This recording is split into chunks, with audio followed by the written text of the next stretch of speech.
Welcome to Bible Study with Fred. I'm still in Romans chapter 1, verses 19 to 32.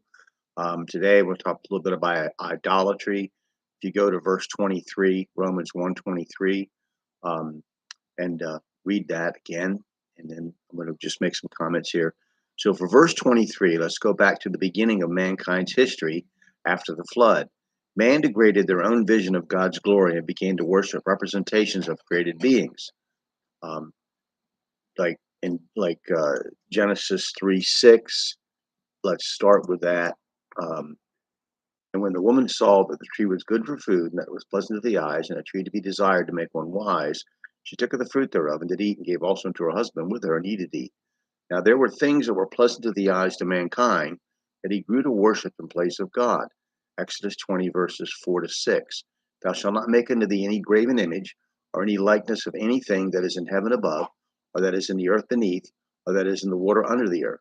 Thou shalt not bow down thyself to them, nor serve them, for I, the Lord thy God, am a jealous God, visiting the iniquity of the fathers upon the children unto the third and fourth generation of them that hate me, and showing mercy unto thousands of them that love me and keep my commandments.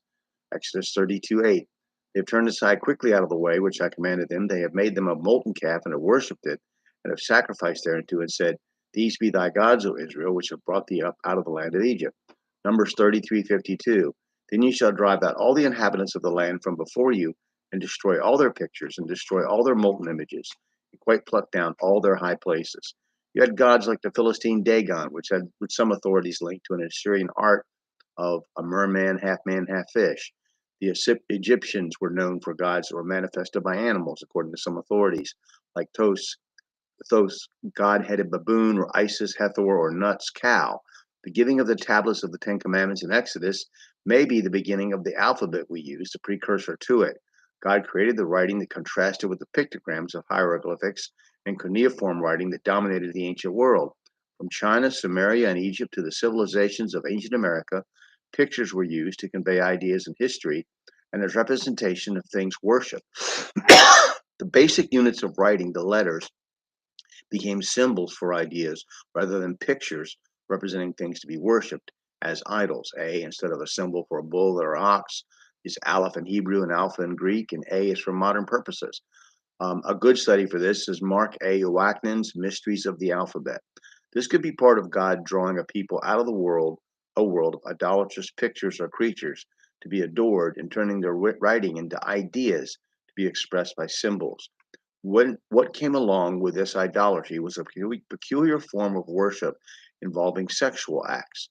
Returning to comments I originally made in Exodus, let me read Exodus 32, 1 to 6 again. And when the people saw that Moses delayed to come down out of the mount, the people gathered themselves together unto Aaron, and said unto him, Up, make us gods, which shall go before us. And as for this Moses, that man that brought us up out of the land of Egypt, we wot not what has become of him. And Aaron said unto them, Break off the golden earrings which are in the ears of your wives, of your sons, and of your daughters, and bring them unto me.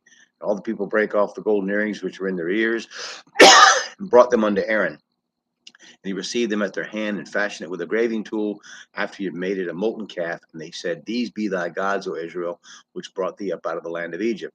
When Aaron saw it, he built an altar before it, and Aaron made proclamation and said, Tomorrow is a feast to the Lord. And they rose up early on the morrow and offered burnt offerings and brought peace offerings. And the people sat down to eat and to drink, and rose up to play. These people who have spent so long in Egypt with the worship of heathen gods want Aaron to make gods for them to worship. This is what they've known for hundreds of years, and they are quick to abandon the singular devotion to the magnificent God who created them and called them out of Egypt with such mighty signs. This is a problem for Christians, as we're often not willing to wait for God to do something in our lives, and rather quickly begin looking backwards into the things that we leaned on before we came to Christ. As far as they were concerned, Moses might have died on the mountain. Aaron is either a creature of public opinion, maybe afraid of the masses, or he also doubts whether Moses will return.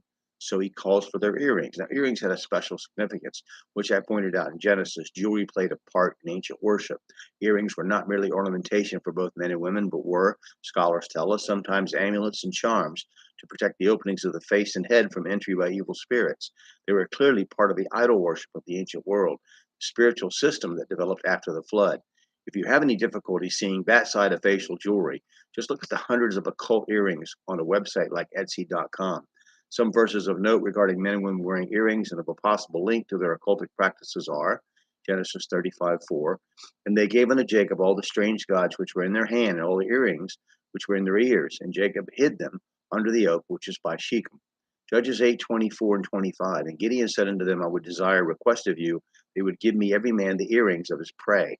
For they had golden earrings, because they were Ishmaelites. And they answered, we willingly give them. And they spread a garment, and did cast therein every man the earrings of his prey. In the passage in Genesis chapter 35 and here in Exodus, we have a very clear indication that something linked earrings to the spiritual world.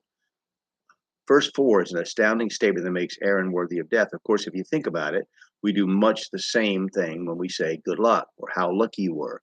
When we even absentmindedly attribute our good fortune or our trouble to something or someone other than God, we do blaspheme his name and diminish the glory due him. Malachi 2:2, if you will not hear, if you will not lay it to heart, give glory unto my name, saith the Lord of hosts, I will even send a curse upon you, and I will curse your blessings. Yea, I have cursed them already, because you do not lay it to heart. Aaron made a molten calf. The calf bull was commonly worshipped as a god in the ancient Near East and in Egypt. While Moses was receiving what may have been the introduction of the alphabet over pictographic writing, the Hebrews were falling down to worship the object symbolized by the pictographic rendering of a calf, a young bull. Aleph, the first letter of Hebrew, is derived from the pictographic representation of the young bull.